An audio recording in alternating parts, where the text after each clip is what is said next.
আমাকে যদি বলেন মাটি কাটা হয়েছে এই নিউজ সত্য, কিন্তু মাটি যে প্রয়োজনে কাটা হয়েছে নিউজটা এভাবে হয়নি। সেগুলো অপসারণ করে পূর্বের জায়গায় নিয়ে যাওয়া, এটা চুক্তির অংশ, প্রকল্পের অংশ।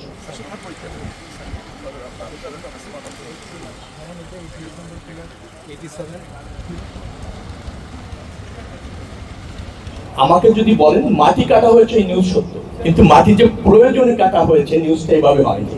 বলা হয়েছে যে মাটি এমন ভাবে কাটা হচ্ছে অপরিকল্পিত ভাবে, স্বেচ্ছাচারী ভাবে কেটে নিয়ে এই যে ভায়াডাক্ট যেটা আছে লাইন, সেটা ক্ষতিগ্রস্ত হবে। এই তথ্যটি যারা বলেছেন সেটা ভিত্তিহীন। মাটি কাটা হয়েছে এবং মাটি কাটা হয়েছে প্রয়োজনেই মাটি কাটা হয়েছে। কারণ আপনারা ইতিমধ্যে জেনেছেন যে 16.76 কিলোমিটার ঢাকা থেকে মাওয়া পর্যন্ত এই ভায়াডাক্ট লাইন।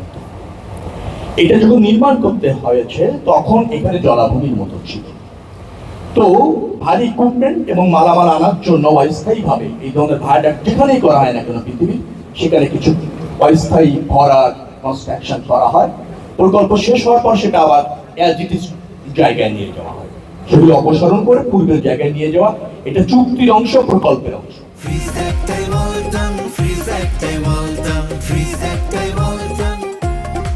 তো সেই জায়গা থেকে এটা করা হচ্ছে। 16.76 কিলোমিটারের মধ্যে ইতিমধ্যে 14.41 কিলোমিটার কিন্তু অপসারণ করা হয়ে গিয়েছে। 2.34 কিলোমিটারের মতো বাকি। তখনই এই ধরনের একটা নিউজ হয়েছে। এটা কিছুটা বিভ্রান্তি ছড়িয়েছে, এটা সত্য। তবে কাজটি যে এই প্রকল্পেরই অংশ, এর সাথে ভায়াডাক্টের নিরাপত্তা হুমকিতে না, বরং নিরাপত্তা রক্ষার্থে এই কাজটা।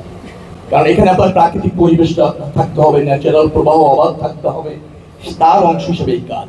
এখন যেখানে দেখছেন এভারেজে, আমি যতটুকু জানি 5.5 ফিটের মতো মাটি এভারেজ এই 16.76 কিলোমিটারের মতো অপসারণ করতে হবে। তারপর হচ্ছে স্বাভাবিক স্তরে যাবে। আগে যে স্তর ছিল সেই স্বাভাবিক স্তরের 8 ফিট নিচে আছে পাইল ক্যাপ। পাইল ক্যাপের পুরুত্ব 6 ফিট। তার নিচে আছে 200 ফিটের মতো পাইল, 8 ফিট।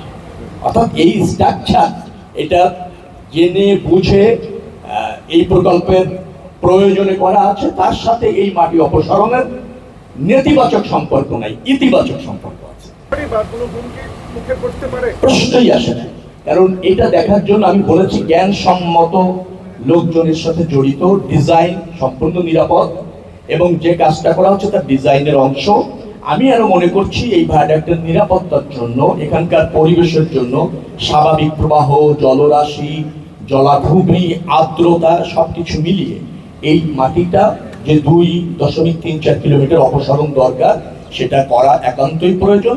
আমরা সেটা করতে চাচ্ছি, আপনাদের সহযোগিতা চাচ্ছি। ডেফিনেটলি যারা আমরা এর সাথে জড়িত তারা এই ভায়াডাক্টের নিরাপত্তা নিয়ে আপনাদের মতো সচেতন। এটা আগামীতে যাতে বৃহত্তর রেলওয়ের জায়গা, তো রেলওয়ের স্বার্থেই ব্যবহার হবে, আর রেলওয়েতে দেশের মানুষের স্বার্থে, দেশের স্বার্থে, তার জন্য সর্বোত্তম ব্যবহার নিশ্চিত করবে।